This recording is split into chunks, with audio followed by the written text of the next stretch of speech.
Foamstars, you have been charged with 4 ethics violations. What say you? Ready for the Foamstar Party?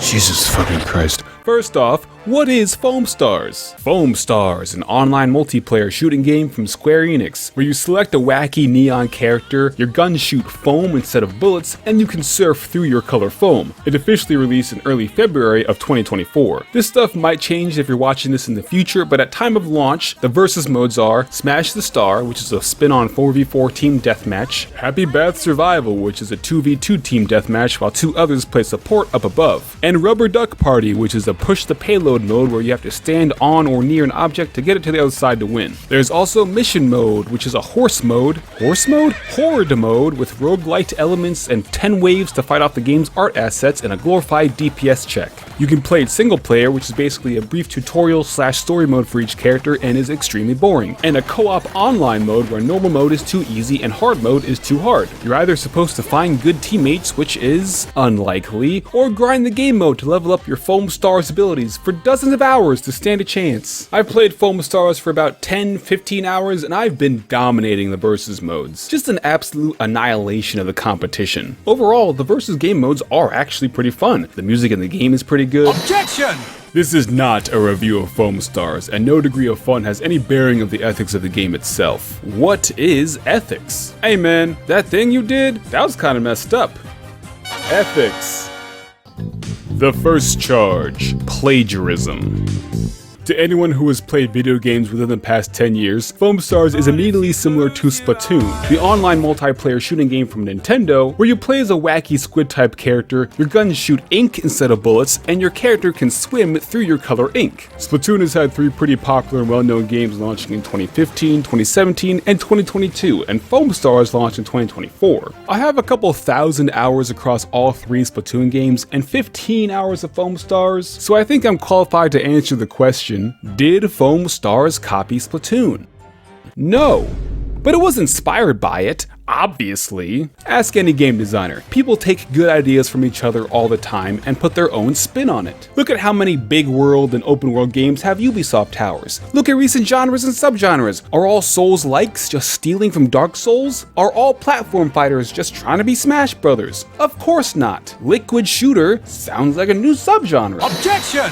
But there are a lot of similarities. Your weapons shoot a liquid and then you move faster through that liquid. Every character has a main weapon and a sub-weapon and a special weapon that you charge up over time. Although in Foamstars you have 2 sub-weapons. You got a suction bomb type weapon that you toss out and explodes. You got a curling bomb type weapon that it goes in a line and explodes. You got a baller type special weapon where you run around in a hamster ball and then it explodes. You got a splashdown type move where you jump in the air and slam down. You got a killer whale mega death laser across the screen. You got Rubber Duck Party where you stand on a platform and it moves, like Splatoon's tower control. The main character of Foamstars is a pop idol, just like Splatoon. You got news reports, you got an emphasis on customization, equipping abilities and slots to power up your dude. I could go on. Objection! You cannot copyright gameplay, and you cannot copyright a genre, which is good. Remember in 2018 when PUBG tried to sue Fortnite Battle Royale, even though neither of them are the creators of the Battle Royale genre? Are some of those things taken straight from Splatoon? Maybe, but what's the alternative? Look at Splatoon's game mechanics and make sure to not include anything similar to it? Because eventually you're gonna run into Simpsons did it territory. Can't have a grenade weapon because Splatoon has that. Can't have a big death laser because Splatoon already does that. Of course you wouldn't do that. That would be silly. Many of the features that the 2 games share, Splatoon was far from the first game to do those things. And I do think Foamstars has enough of a difference both in its aesthetic and its gameplay. While Splatoon has more of a focus on fast kill times, pushing objective, and stealth since you disappear in your color ink, in Foamstars you always know where the other team is. And instead you have more of a focus on verticality with piling up foam to give you a height advantage, and jumping around dodging large bubbles. Splatoon has more of a urbanite grungy aesthetic. Foamstars has a Las Vegas type vibe, looking like a Sonic Casino level. Splatoon has parties about once a month. Foamstars wants to be a party all the time. 2 to varying degrees of success. The Fry-Yay party was the worst thing ever. Quaff guy makes me extremely uncomfortable. In Splatoon, you play as your own custom inkling speaking in gibberish, and your weapon choice determines your abilities. But in Foamstars, it's more of a hero shooter where your abilities are determined by what character you pick. And they have a pre-written backstory, with English voice acting that sounds like an alien doing a really good impression of a human but not quite nailing it. So are they similar? Yes, of course! And I think there is somewhat of a gray area between inspiration and theft, and Foamstars is more on the inspiration side. So while Foamstars, when it comes to being a Splatoon clone, you are not innocent, but you are also not guilty. Hold it! Stop the confetti, there's still like 3 more categories. The second charge, greed. Obviously, video games cost money both to make and to play, so they need to generate revenue in some way. How much does Foamstars cost? Well, it's no additional cost in the first month since the game launched, as long as you have a PlayStation Plus membership. The cheapest PlayStation Plus plan is $80 per year. You can keep playing Foamstars at no additional cost as long as you continue your PS Plus subscription. I didn't have PS Plus since most of my games are single player, so Foamstars cost $80. And that's not all. If you want to download it after the first month, it'll be $30. You still need PlayStation Plus to play the game online, which is most of the modes in-game. That seems fine, right? The game obviously has a smaller scope than a game like Splatoon and other similar modern games. Objection! The in-game store. The in-game store? $6 premium battle pass. Alright, that's not outrageous. $11 alternate costume? $45 cosmetic packs? Each one gives you 1 suit? These aren't microtransactions, these are macrotransactions. Also, each cosmetic pack has exclusive items that you can only get by paying the full $45. Also, the cosmetic pack doesn't reduce in price if you already own something from that pack. I tested this out by buying 1 premium suit that I selected completely at random for research purposes, which was $11 for half a megabyte of content. To the game's credit, there's no gacha or loot boxes, and all the things you pay extra money for are purely cosmetic. There's no direct pay to win. Saying this is like thanking a serial murderer for not serial murdering you, but this is the state of video games today. And a lot of modern games use bullshit fake currency and not nice numbers to obfuscate just how much you're spending. In this game, you can pay $17.33 for 23 floopy coins, and you can trade in 55 floopy coins for 37 dangle doodles, and it takes 14 dangle doodles to pay for 1 wish that gives you a 1.7% chance of a 5-star character. Foamstars just shows you the price in real money, and I respect that. Again, thank you serial murderer for not stabbing me in the balls. On one hand, something costs only as much as people are willing to pay for it. On the other hand, no, that mindset is fucking stupid, and falsely inflating the value of your assets will maybe get you sued for many money. That type of thinking is how we get things like scalpers and landlords. Sorry, I just said the same thing twice. Anyways, $45, are you 45 out your goddamn mind? People on Twitter were quick to point out, 1 single Foamstars cosmetic pack costs more than the entire game of Splatoon 3, and the free options to customize your character are extremely limited. This ain't a situation where you got 10 options for free and the 11th option costs extra money. No, for every option outside of the default look, you either pay extra money via the premium battle pass or direct purchases from the store, or you play 333 games as that character, or play 777 games as that character. I'll be real with y'all, I do not play a lot of live service games, or any really, so I have no idea if these prices are normal across other games. If they are, you poor bastards, they have been robbing you. But from an outsider looking in, I gotta go on the PlayStation Store to download Foamstars, and pass by all of these critically acclaimed games that cost way less than 1 single cosmetic pack, of which there are 8. Look, there's the whole thing about them not targeting every player with these prices. They're whale hunting. They're only going after the players who like to flex their cash over other players, and send people in their lobbies the message of, I'm stupid enough to spend $45 on this. But especially considering the game is probably gonna shut down in a year or 2, these prices are bullshit. You and I both know this. Guilty. And a common misconception is that it's only mega rich people who buy these types of things, which makes it okay. No, that's wrong! People from all sorts of financial situations are vulnerable to predatory microtransactions and macro transactions. Speaking of, the third charge, coercion. Foamstars has a battle pass. Guilty.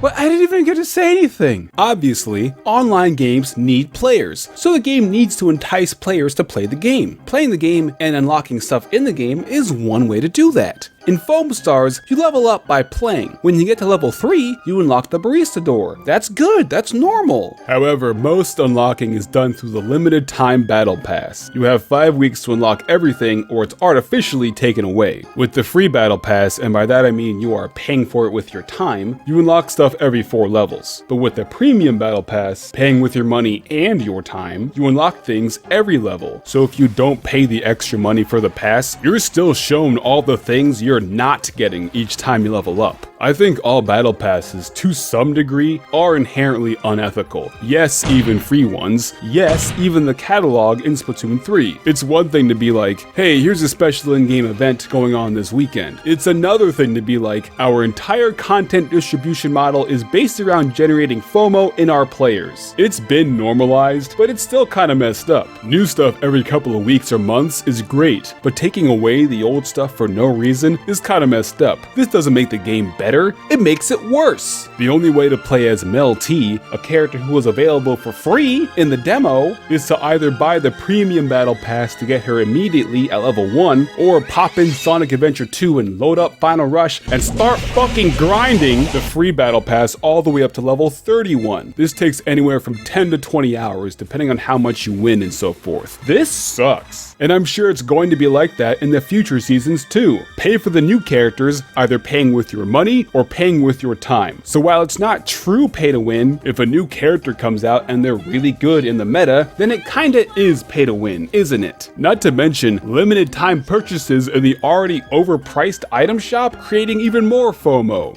Guilty.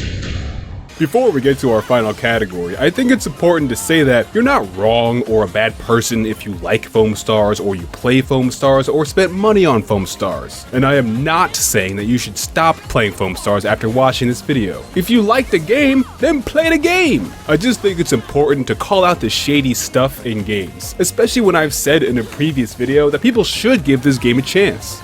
The fourth charge, Generative AI. Foamstars use generative AI images for its album artwork in the sound test, also referred to as AI art, but I will not be calling it art because as you'll soon see, it is not art.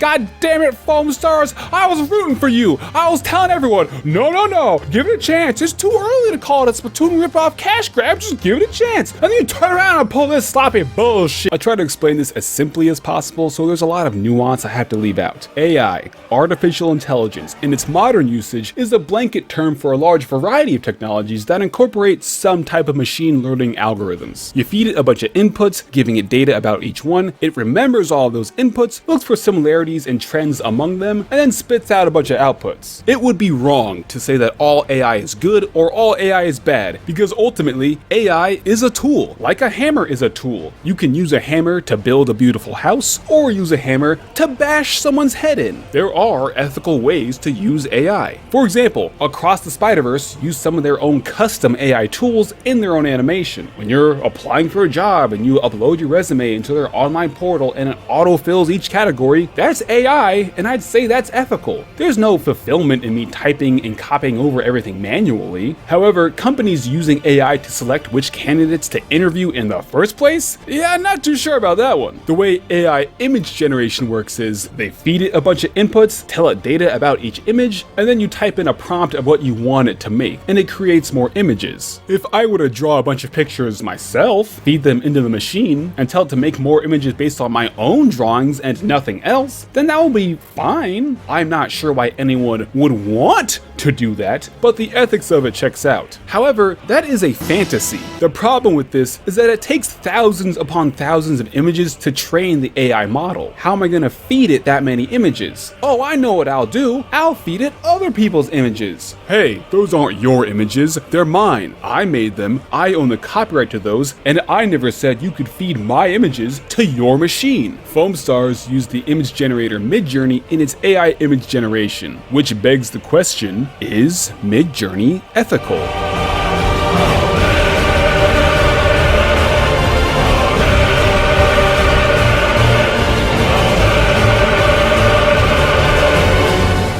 At time of writing, Midjourney is currently facing a class action lawsuit because to train their model, they scraped the internet and stole images from hundreds and thousands of artists without their knowledge, without their consent, and without any compensation. The problem with these AI generators is that this technology does not need to exist. Just because you want to have a skill does not mean you should get that skill for free. I want to run marathons. I train. I run all the time. I want to get better at bass guitar. I put in the fucking time and practice bass guitar. You want to be able to draw? Boom! Pick up a pencil, punk ass. 30 days, that's all it takes. Where you stand on this issue really depends on your relationship to art. If you only view art as content to be consumed and generate profit, then AI image generation may seem like a great idea to a dumbass like you. The machine can vomit up slop way faster than any stuck-up artist can. But if you view art as human expression, then the problem with it is clear. AI is supposed to improve human lives, not replace things that only humans are capable of. There's a difference between inspiration and theft, and this is clearly theft. A computer can't create something new on its own. It can't look at something and go, that looks cool, I'm gonna make my own version and put my own unique spin on it. If I take a chunk from here, and a chunk from here, and a chunk from there, and put it all together, I didn't draw anything. I didn't create anything new or unique. That is not inspiration, it's theft. I stole it! And that's exactly what the machine is doing. It's stealing chunks from other things. It's just harder to tell because it's taking from thousands of chunks. Not to mention the stupidly high energy cost of creating these slop images? So back to Foamstars. You unlock the album covers. These are your rewards for playing the game, getting to look at AI images. And it took forever, by the way. I did not get all of them, but I did get most of them. And well, I'm just not sure what the plan here was. They don't look horrendous, but they don't look particularly good either. And more importantly, they don't match the vibe of the game. They don't match the vibe of the song they're paired to. What does this AI tiger have to do with this song? I don't know what emotion these are supposed to convey. They just exist. Why did Square Enix put AI images in Foamstars? I have no idea. My guess is to begin normalizing it now, before they do it a little bit more in the next game, and a little bit more in the next game, and a little bit more in the next game. Until 10 years from now, people will assume that AI generated assets in games is normal. Almost 20 years ago, Oblivion Horse Armor DLC for $2.50 was lambasted by players. Fast forward to today, and gamers will attack you for complaining about the price of DLC, because over time, it's been normalized. There are probably comments below this video calling me stingy or broke or whatever because I did not want to pay $11 for a Foamstar suit. Right before Foamstars came out, they revealed in an interview that Foamstars use AI-generated images, and the backlash was very negative. They even tried to play damage control on social media and showcase some of the art made by actual humans, which looks a lot better. Foamstars has human-made art that you unlock by playing the extremely boring single player, and it looks pretty good, which makes the usage of AI images even more perplexing. Splatoon has album covers in its sound test where they made up all these fictional bands with their own lore that help enrich the world building. I'm sure Foamstars could have done something similar where they have more pictures of the Foamstars, I don't know, hanging out with each other. If Square Enix's internal artists were too busy to draw more art for Foamstars, Square Enix could have easily paid freelancers chance to draw more art for Foamstars. I'm sure more people would have loved to contribute to the game. In an age of workers in entertainment going on strike, partially due to the threat of AI garbage, an age of unprecedented layoffs in creative fields like game dev, partially because stupid-ass people with lots of money and gambling problems who have never actually created anything themselves are like, we can replace these people with AI and I'm sure no one will notice. Line go up. But instead, this will be Foamstars' legacy. Let's be real, there ain't gonna be a Foamstars 2. This is what people will remember the game for. No, I'm not defending this crap. Guilty. Foamstars, you are guilty on 3 out of 4 counts. I sentence you to your servers being shut down in a year like most Square Enix Live games not named Final Fantasy XIV.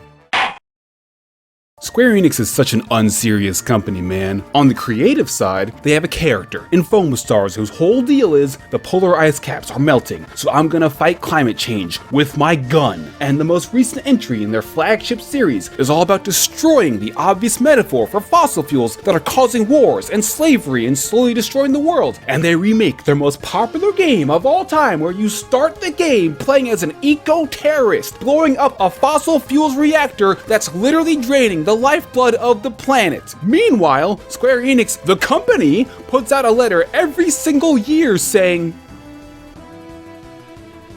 we fucking love NFTs! I feel like there's a relevant Disco Elysium quote about how critiques of capital end up reinforcing capital. Square Enix has an ethics department. Maybe they were replaced with AI too. Here's something that happened when I was in the middle of making this video. Man, look at this bullshit that companies like OpenAI are putting out. Extremely lifelike videos created from only typing a sentence. If you look really closely, you can see some artifacts. Like some Japanese speakers pointed out that this sign is complete gibberish. But keep in mind, this is the worst the technology will ever look. It will only improve from here. How can the developers of this not see all the potential negative uses of this? I'll tell you why. Because they're unethical! You know, I'm reminded of this one side quest near the end of Final Fantasy XVI, where the genius scientist engineer Midodol chooses not to finish building her airship because she doesn't want it used for war. Even though she loves science and this would help people, she doesn't want more people to die from people misusing her inventions. Square Enix management, play your own games challenge. Impossible. This technology has zero ethical reason to exist. It's all created via unethical means by unethical people to be used for expressly unethical purposes. So if anyone has like a really big magnet, I think you know what to do. Anything the machine can do can already be done better by artists, by people. So what will the machines be used for? Well, for rich people to become even richer by replacing artists with machines to produce this AI slop, because it's all the same to them, and used for tasks that most artists won't do, such as, I don't know, fabricating fake videos of people committing crimes that can be used against them in court, or spreading misinformation for political campaigns, or generating fake pornographic images and videos of real people, like real women and real children. Do you see where I'm going with this? And this is not me scaremongering. This stuff has already been happening. These aren't just like really good photoshops. They use this generative AI to make it look really convincing to the average person. Remember hearing about them Taylor Swift deepfakes? This has been going on for way longer than that. It's just now getting more national attention in the United States. And it's not only happening to celebrities either, but regular people are having non-consensual deepfakes made of them. And even if it happens to someone you might not like, I think most of us can agree that it's for the best if it does not happen to anyone ever. I get sad when I think about the future. So let's try to turn this into something positive. Speaking of all those deepfake explicit images, friends of the channel, the SVPA, the Sexual Violence Prevention Association, an organization that works systemically to prevent sexual violence, who I've partnered with multiple times before. For my viewers in the United States, they have a bill in the US Congress right now called the Defiance Act to help provide civil recourse for anyone who has a non-consenting deepfake made of them, since there are currently no federal laws against it. They've been been working on this bill way before this stuff hit the mainstream news. And this is not a long shot bill. At time of recording, it has already been introduced in both the Senate and the House, with bipartisan support. The two parties don't agree on anything, except for banning TikTok, what? But they both agree on this. But you know how the government is. They're old! You gotta keep reminding them to do stuff. And one thing that all of us can do for free to help get it through faster is to contact your representative by phone or email. Don't know how to do that? Well, the SVPA got you covered. You can use the link in the description, go to their website, and they will guide you directly to the correct person to contact. This bill in and of itself won't prevent all this AI bullshit from happening, but it is a step forward in the right direction. You can also donate money directly to the SVPA on their website to help keep the org running if you got it like that. I've been a monthly donor for years and have done fundraising streams for them, but if not, showing your support is free. Staying informed is free. For example, in the United Kingdom, there's bipartisan support to ban AI deepfakes. 86% of the British public is in favor of banning this stuff. The European Union recently passed some starter AI regulations, but things aren't going to magically get better in the world unless people make them get better. And I think most of us can agree that, hey, that thing you're doing is kind of messed up. Thanks for watching, and don't forget to subscribe, and don't forget to use the link below to signal your support for the Defiance Act. After you contact your representative, like I know you will, you good little bean, check out my previous video that is on screen right now. And if you made it all the way to the end of the video, comment, "I support the Defiance Act," down below, and that's it, video's over.